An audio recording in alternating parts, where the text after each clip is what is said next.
नमस्कार दोस्तों, स्वागत है आपका हमारे चैनल में। दोस्तों, हर दिन की तरह आज भी हमने आपके लिए एक नई इंटरेस्टिंग जानकारी लेकर आए हैं। यह जानकारी आपके लिए बहुत ही खास होने वाली है। यह जानकारी महाभारत के एक प्रमुख पात्र भीम की है, जिसने महाभारत की तस्वीर बदल दी थी और दुर्योधन का वध किया था। तो चलिए दोस्तों, वीडियो प्रारंभ करते हैं। इससे पहले कि आपने हमारे चैनल को लाइक और सब्सक्राइब नहीं किए होंगे तो प्लीज कर दीजिएगा। कुंती पुत्र भीम के पास हजारों हाथियों का बल कैसे आया? वर्तमान में यह सवाल काफी रोचक और रहस्यमय प्रतीत होता है, लेकिन सच्चाई यही है कि भीम के पास हजारों हाथियों का बल था। इस बात का प्रमाण हमें महाभारत में मिलता है। दरअसल हजारों हाथियों का बल भीम को आर्यक नाग ने दिया था, जो कि उनके नानाजी के नानाजी थे। भीम के पिता का नाम पांडु और माता का नाम कुंती था। उनके बड़े भाई धर्मराज युधिष्ठिर जो सत्यवादी थे। अर्जुन, नकुल और सहदेव उनके छोटे भाई थे। भीम में 1000 हाथियों का बल कैसे आया, आइए हम आपको बताते हैं। महाभारत के अनुसार जब पांडवों का जन्म हुआ, उसके कुछ वर्षों बाद पांडु का निधन हो गया। उस समय पांडु अपनी पत्नी कुंती और माद्री के साथ वन में रहते थे।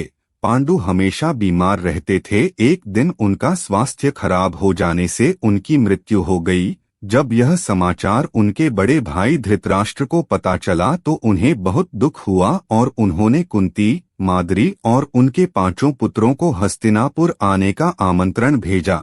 कुंती सहित सभी पांडव हस्तिनापुर आए और वहीं रहने लगे। धृतराष्ट्र के 99 पुत्र और एक पुत्री थीं, जिसमें सबसे बड़ा पुत्र दुर्योधन था और पांडव सिर्फ 5 थे। धृतराष्ट्र का बड़ा पुत्र दुर्योधन बचपन से ही पांडवों से ईर्ष्या करता था। दुर्योधन पांडवों के प्रति मन में दुर्भावना रखता था। एक समय की बात है जब दुर्योधन और 5 पांडव सभी गंगा तट पर खेल रहे थे। खेलने के बाद सभी को भोजन के लिए आमंत्रित किया गया।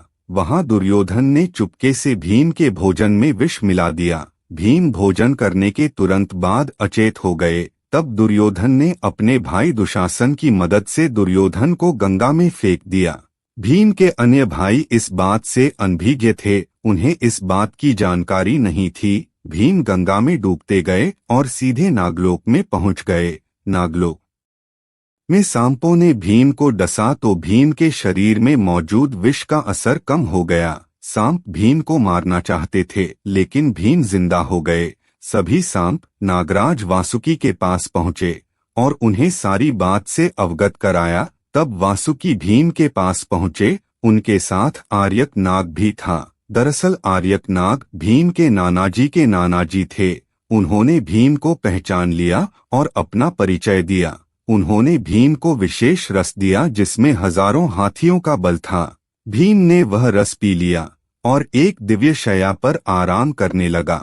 उधर जब खेल के बाद सभी राजकुमार हस्तिनापुर पहुंचे तो उनमें भीम नहीं थे।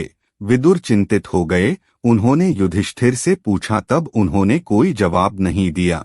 तब विदुर ने भीम की खोज करना शुरू कर दिया।